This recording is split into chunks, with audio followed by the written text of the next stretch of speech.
760. Appreciate you being here, starting your week with us. And the Arizona Cardinals are facing a very important offseason. A lot of resources available to them, a lot of needs to fill, a lot of things to address. Draft picks, salary cap space, roster flexibility, all in front of the Arizona Cardinals. And we are just one football game away from it being full systems go off-season mode. The Senior Bowl is this week down in Mobile. The draft process is in full swing.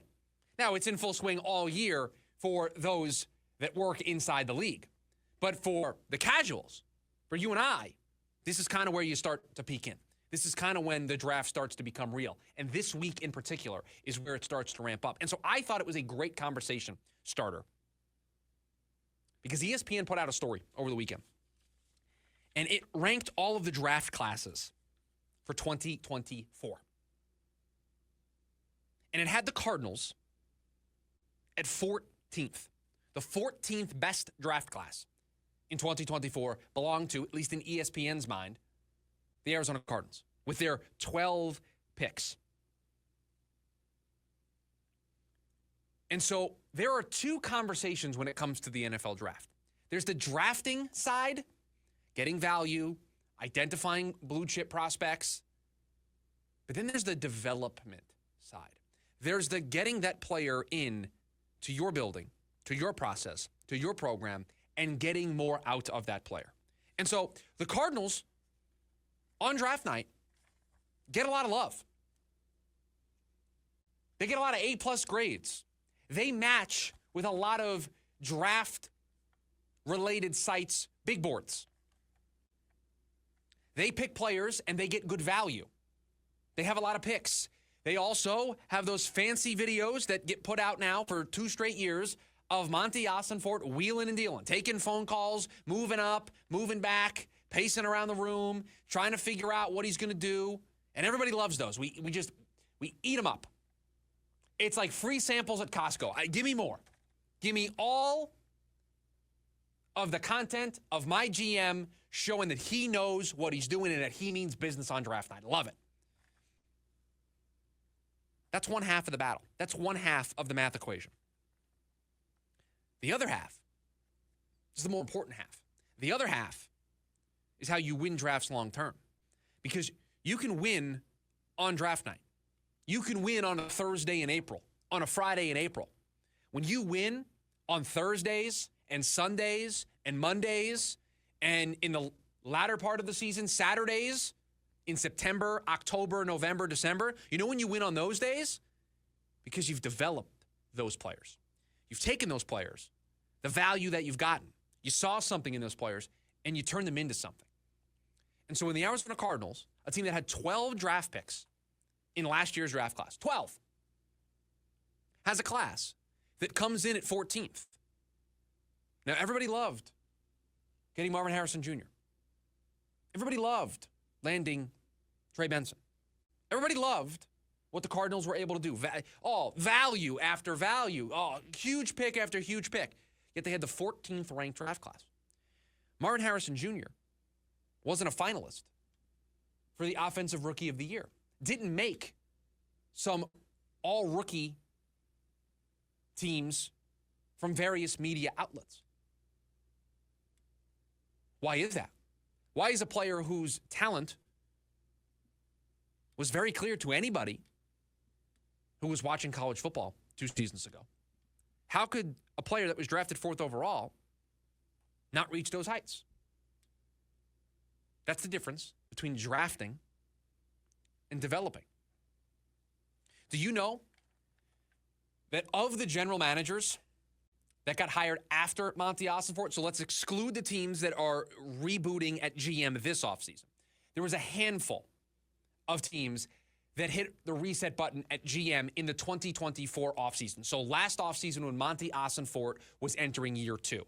So Monty Ossenfort entering year 2 of being the general manager, has his feet underneath him, knows the building, knows his roster, knows his coaching staff, knows his process, knows what he wants to accomplish. He is a seasoned veteran at this point.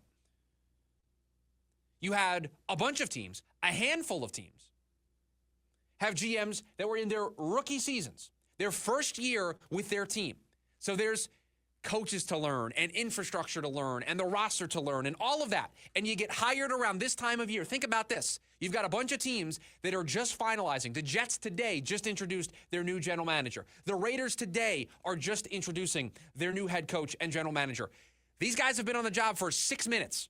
They now have to make picks for their roster in April. They have a crunch, a time crunch. Yet a bunch of those teams who were dealing with that time crunch last year, when Monty wasn't dealing with that time crunch last year, ranked higher on this ESPN story, got more out of their group.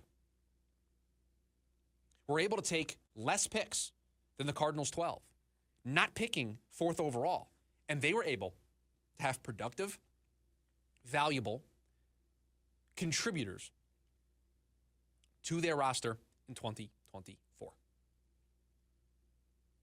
That's the difference.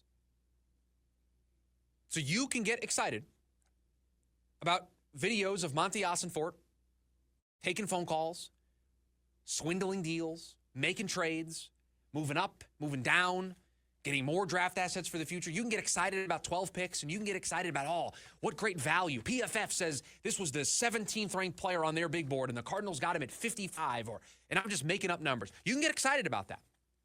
I get excited about wins. I get excited about a team who has a roster that can win in December. I get excited about a team that is able to draft those players and turn them into all pros. That is able to take those players and make them contributors to their roster.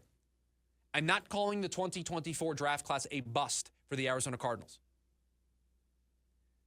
But there's a difference between drafting and developing.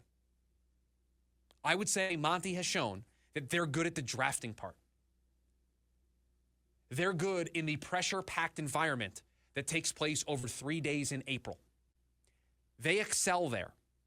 They don't get flustered by the board not falling their way. They don't get flustered by a player maybe not being there. They have a board. They have a process. They stay true to that board. They stay true to that process. And when you have 12 draft picks like they did last year, you're able to get good players. You now have to make those good players great players. You have to make those good players contributing players for your roster.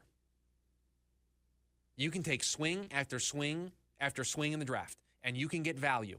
You can constantly match up what the Cardinals do with different draft resources, big boards, and say, man, the Cardinals got great value here. There's a next step to that equation. There's a next part of that process. That's the part that is holding the Cardinals back right now. Now, the good news is you have the coaching staff that can make that leap. But that's the thing that's holding this team back. That's the thing that is stopping them from reaching the next level, the development part of draft and develop. We talk about it with pass rushers. You want to get your Chris Jones? You want to get your Max Crosby? Where'd the Raiders draft Max Crosby? Anybody know? Look it up. See where the Raiders drafted Max Crosby. Why is Max Crosby one of the best pass rushers in the NFL? Well, he's got the drive and determination, but there's a development component to this as well. You're not always going to be able to draft Micah Parsons in the first round. You're going to have to find those players in the later rounds, in the latter stages of the draft, and you need to be able to have a process and a program in place that you can get more out of those players. And so you can keep your draft night videos. Because I've got general managers who had less time on the job than Monty did going into last year's draft, have more impactful rookie classes, have players that were more impactful than Marvin Harrison Jr. was. No offense, but it's easy to take Marvin Harrison Jr. at number 4. It's difficult to take Ladd McConkey where you take Ladd McConkey and have him be what he was with a brand new head coach, with a brand new general manager in the first year of those guys overseeing what went on in LA with the Chargers. That's the difference. The Philadelphia Eagles will be playing in a Super Bowl. We'll talk about this in hour number 2, breaking down the NFC Championship game. They have a quarterback who they didn't take in the first round. They have one of their elite corners that they have on their roster was a second-round pick from this last year's draft class. You have to not only find the value, but develop the value. And so the Cardinals are good at one half of this equation. If they want to be what the Washington Commanders are, if you want to be what the Buffalo Bills are, the Chiefs are, just look at the teams that played just this weekend in conference championship. You want to reach those stages, you got to get the development part right. And so they went from 4 to 8 wins. Great. They didn't have a great second half. We get it. The thing that they need to unlock is the development of the later rounds. It's easy to draft Paris Johnson Jr. It's easy to draft Marvin Harrison Jr. You got to get more out of those guys. Now, Paris is a great example because they moved him all over the place, and he's been great everywhere they've moved him. That is a win for the Cardinals. They need to have more of those. They need to find their third-round gem that turns into an all-pro. They need to find their third-round piece that's a contributing member of their team. That's when you start to become an elite front office. And that's the task that is in front of the Arizona Cardinals, who have less draft picks this year, who are not picking inside the top 5. They have to do more with less. This is where we see the development side of that equation.